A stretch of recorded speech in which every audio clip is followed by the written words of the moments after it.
안녕하십니까. 2023년 12월 11일 최병무의 팩트 시작하겠습니다. 자, 민주당 사정 좀 살펴보겠습니다. 이낙연 전 대표가 연일 신당 창당을 시사하면서 사실은 그 내부적으로 굉장히 요동을 치고 있는데, 어제는 원칙과 상식이라는 데가 토론회를 열었습니다. 그래서 월말까지 답변을 해달라. 뭐 그 답변이라는 게 뭐 당내 민주주의 회복, 뭐 도덕성 회복, 뭐 이런 것들인데, 그에 대한 답변을 어떻게 하겠습니까? 그 핵심에 이재명 대표가 있는데, 그래서 이제 이재명 대표 측의 언급은 전혀 나오지 않고 있습니다. 자, 이런 데에 대해서 이재명 대표가 뭘 심각히 고려 중이다, 뭐 이런 거 안 나오고 있습니다. 그러면 이재명 대표의 전략은 무엇이냐? 지금 이 시점에서의 전략, 이걸 지금 말씀을 드리려고 합니다. 자, 우선 이재명 대표한테 놓인 지금 두 가지의 핵심 과제는, 첫 번째가 이낙연 신당 대책. 이낙연 전 대표가 신당을 만들 것이냐, 저는 부정적으로 봐가면서 사실은 내년 1월까지 기다리고 이재명 대표의 위기가 증폭돼서 민주당 내에 비주류가 그 이재명 대표 측의 주류를 대체하는 것, 그거는 곧 호남에서 이재명의 민주당 지지율이 급변하는 것, 뭐 이런 거를 염두에 두고 있다. 이게 1차적인 목표고, 그게 안 될 경우에는 혹시 신당, 뭐 저는 이제 그런 쪽의 그 입장을 가지고 있는데, 자, 이낙연 신당 대책, 그 다음에 두 번째는 준연동형이냐 아니면 병립형이냐 하는 비례대표제 결정, 이 두 가지가 지금 핵심 과제입니다. 첫 번째, 비례제 문제를 한번 보시죠. 이거는 민주당 대표 정무조정실장인 김영진 의원이 이제 기자들하고 통화해서 이렇게 얘기했습니다. 정당들이 떴다당 또는 떴다 방식으로 출연해서 정치를 형해화하는 것은 바람직하지 않다. 위성정당 출연을 막지 못하는 현행 준연동형 비례대표제도는 개선할 필요가 있다. 병립형으로 가자는 얘기죠. 이재명 대표도 며칠 전에 멋지게 지면 무슨 소용이 있냐 이렇게 얘기를 했습니다. 그러니까 원칙을 지킨다고 뭐 준연동형 계속 유지하자 이래서 지면 무슨 소용이 있느냐는 건데, 준연동형은 본인의 대선 공약입니다. 아니, 대선 공약을 지키는 것이 왜 그게 그렇게 문제가 되는 거죠? 지금 비명계에서는 대선 공약을 지키라고 하고 있는 거거든요. 어이없는 일이죠. 그럼 도대체 이재명 대표는 불체포 특권을 포함해서 준연동형까지 대선 공약에서 지금 본인이 지키겠다, 뭐 나는 국민 앞에 이렇게 하겠다고 얘기하는 것 중에서 제대로 하겠다는 게 없습니다. 중요한 거는 다 뒤집습니다. 그러면 대선 후보 시절의 이재명이라는 사람은 도대체 어디 갔느냐? 이재명이 몇 사람이냐? 이런 비판을 받아도 본인이 할 말이 없을 지경에 지금 이르렀다, 이렇게 보시면 되겠고, 자, 김영진 의원 계속해서 이렇게 얘기합니다. 권역별 병립형 비례대표 제도 방식을 적극 검토하고 있다, 이렇게 얘기하고요. 실제 오늘 아침 보도들 보면 그 아예 이 준연동형 비례대표제냐 권역별 병립형 비례대표제를 가지고 여론조사를 진행 중이라는 거 아닙니까? 이미 자기네들은 여론을 다 압니다. 그러면서도 여론조사를 또 하고 있죠. 왜? 이거는 바로 준연동형 비례대표제라는 이재명 대표의 대선 후보 때 공약을 뒤집기 위한 절차, 도구에 불과하다는 거죠. 그러면 제가 보기에는 이미 이재명 대표는 확정을 해놓은 겁니다. 병립형으로 확정을 해놓고, 지금 여론을 그쪽으로 몰아가기 위해서 뭐 여론조사도 하고 뭐 이렇게 김영진 대표 정무조정실장이 나와서 뭐 분위기도 조성하고 이런 걸로 보인다. 자, 이거는 뭘 의미하느냐면, 비명계 또는 일부 이탄희 의원 등은 지금 얘기하는 것이 결국은 민주당과 그 주변 우당, 조추송이라고 하는 조국, 추미애, 뭐 송영길, 근데 뭐 저는 추미애 전 대표는 지금 민주당에서 공천받는 걸 제1 목표로 하고 있기 때문에 뭐 저는 뭐 신당 가능성은 없다고 보고, 그럼 결국 조송인데, 조송. 이 사람들은 준연동형 비례대표자가 유지가 될 경우에 의석을 얻는 것이 훨씬 유리합니다. 왜냐하면 1번은 여성이기 때문에 2번을 본인들이 해야 될 거거든요. 그러면 조국이 예를 들어서 조국 신당 만들어서 본인이 2번을 차지한다면 2번까지는 돼야 될 거 아니겠습니까? 그러려면 준연동형이 유리하다는 거죠. 물론 병립형일 경우에도 뭐 아주 안 된다는 건 아닙니다. 유리하다는 거죠, 준연동형이.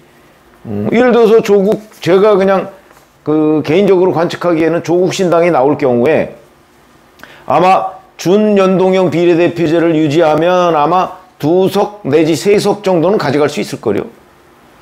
그러면 1번, 3번이 여성이면 2번을 결국 자기가 해야 돼. 그래서 제가 조국과 송영길은 합칠 수 없다 이런 말씀을 한번 드린 적이 있습니다. 유튜브에서. 왜?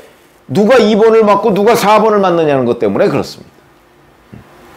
그러니까 조국 신당은 2석 내지 3석은 가져갈 것으로 보인다. 준연동형일 경우에. 그럼 병립형일 경우에는 어떠냐? 그 경우에도 뭐 2석 정도는 가져가지 않을까? 저는 그렇게 판단을 하는데 송영길 전 대표 신당은 그렇지가 않죠. 그러니까 이게 이 주변 이제 이른바 우당이라고 하는 사람, 자매정당이라고 하는 그 정당들은 준연동형 비례대표제를 유지할 때 의석 확보가 쉽다. 그런데 이재명 대표는 지금 그걸 막으려고 하는 거 아닙니까? 병립형으로 돌아가서. 그렇게 막으려고 하는 겁니다. 독자 노선이 있죠. 이건 뭐냐? 이재명의 민주당만이 유일 야당이다 하는 걸 지금 보여주고 싶은 겁니다. 이재명 대표가. 그런 작업을 지금 진행 중인 거죠. 이 조추송 신당에 대해서 아무런 얘기도 안 하고 있으면서 실제 행동은 이재명의 민주당만이 유일 야당이다 하는 걸 지금 보여주는 작업을 진행 중이다. 자, 준연동형의 경우를 한번 보시면 열린민주당인가요? 4년 전에 5.42%를 얻어서 3석을 확보한 적이 있습니다. 그런데 병립형은 그 전에 2016년인데 이때 보면 7.23%를 차지한 정의당이 4석을 차지했습니다. 4석. 그런 걸 보면 일단 이건 3%는 넘어야 됩니다. 제가 보기에 송영길 전 대표 신당은 나온다고 할지라도 3%를 못 넘을 가능성이 있고 조국 신당은 3%를 넘을 것 같기는 합니다. 그러면 뭐 결국은 하나 내지 2석 뭐 이 정도가 될 가능성이 있겠죠. 그런데 만약에 준연동형보다 비례제를 간다, 병립형을 간다 그러면 이 사람들의 의석 확보 숫자가 적어도 하나 정도는 줄어들 가능성이 있다. 그런 점에서 본다면 이재명 대표가 지금 계속해서 준연동형을 버리고 본인의 공약이었던 버리고 병립형으로 가겠다는 얘기는 이런 사람들 신경 안 쓴다. 조국 신당, 뭐 송영길 신당 뭐 나와도 그냥 우리 이재명의 민주당이 사는 게 우선이다. 이런 판단을 한 것으로 보인다. 그런 거고요. 자, 그러면 이낙연 신당에 대해서도 지금 현재 대책을 별로 세우지 않고 있는 것으로 보입니다. 아까 제가 말씀드렸듯이 원칙과 상식이라는 데가 11월 16일에 출범을 해서 3가지를 연말까지 요구했습니다. 도덕성 회복, 당내 민주주의 회복, 비전 정치 회복. 이 중에 도덕성 회복은 이재명 대표 물러나라는 얘기하고 거의 똑같은 얘기입니다. 지금 민주당에서 도덕성에 가장 큰 문제를 일으키고 있는 사람이 이재명 아닙니까? 그렇기 때문에 여기에 대해서는 답변을 못할 거고, 당내 민주주의 회복, 이거는 이제 어느 정도는 뭐 할 수는 있을 겁니다. 약간 분치를 해서. 그게 결국 이제 개딸들의 목소리, 뭐 이런 것들을 좀 비중을 줄이고 그래야 되는데 이것도 역주행을 하고 있습니다. 최근에 당헌 개정안 보셨죠? 중앙위원회 열어서 당헌 개정안을 밀어붙였는데 그 당헌 개정안에 보면 대의원제 비중을 줄인 겁니다.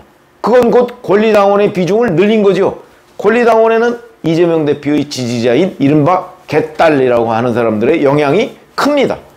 그러면 결국 원칙과 상식이 요구한 뭐 연말까지 이런 거 해주세요라는 거를 역주행하고 있는 겁니다. 이렇게 되면 결국 이낙연 신당은 원칙과 상식은 탈당을 할 수밖에 없는, 몰려서 이런 상황이 돼버리겠죠. 거기에 대해서 이재명 대표 측은 아무런 반응을 보이지 않고 있습니다. 오히려 역주행이니까 나갈 테면 나가라 뭐 이런 걸로 보입니다. 비전 정치 회복이라는 거는 글쎄 이건 애매한 표현이죠. 뭐 앞으로 어떻게 하겠다. 근데 이재명 대표가 어떻게 하겠다고 그래서 원칙과 상식이 믿을 수 있나요? 대선 때 가장 중요한 공약 2개를 안 지킨 사람인데, 뿐만 아니고 뭐 이재명 대표가 지키지 않은 약속은 뭐 지킨 약속보다 훨씬 더 많습니다. 그렇기 때문에 제가 보건대는 어차피 이 3개의 방안, 이 부분에 관해서는 뭐 이재명 대표 측은 신경도 안 쓰고 있다. 그러니까 한 1, 2주 전인가요? 이 원칙과 상식 멤버 중에 하나인 조홍천 의원한테 이재명 대표가 직접 불쑥 전화를 해서 What's wrong? 뭐가 문제냐? 뭐 이런 식의 질문을 했다는 거 아니겠습니까? 그러면 결국 원칙과 상식이 문제 제기를 하고 있는 부분에 관해서 이재명 대표는 전혀 인식이 없다. 인식조차 없다. 그 얘기는 아무런 대책도 세우지 않고 나는 나의 길을 가겠다라는 걸로 보입니다. 그게 원칙과 상식의 요구사항에 대한 답변이라고 보여집니다. 자, 이걸 다 종합해보면 결국 그리고 최근에 어제 보니까 뭐 개딸이라는 걸 제안했던 사람, 제명인의 마을에서 이 사람이 앞으로 뭐 개딸 표현을 쓰지 말라 뭐 이런 얘기를 했다고 하는데, 글쎄 이거는 이제 자꾸 민주당이 개딸당이 됐다 뭐 이런 이제 이상민 의원 뭐 이런 사람들의 지적에 대해서 그게 굉장히 아프게 느껴지는 모양이죠. 그러다 보니까 아마 이런 생각이 있는 모양인데, 글쎄 뭐 본인이 뭐 쓰지 말라라고 얘기한다고 해서 언론 매체가 그걸 꼭 따라야 할 이유는 없습니다.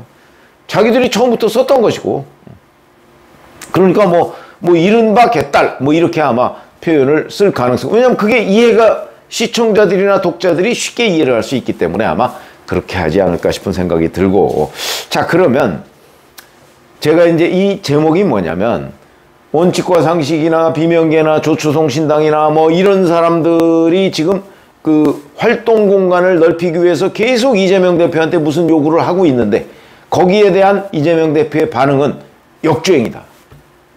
그건 곧 무엇을 의미하느냐?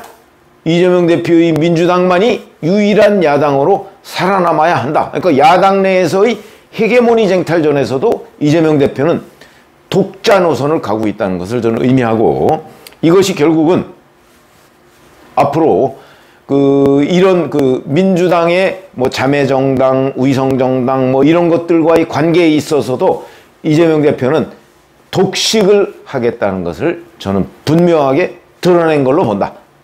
그렇게 된다면 원칙과 상식 4명 정도가 탈당한다고 해서 이재명 대표는 눈도 끔쩍 안 할 것 같다.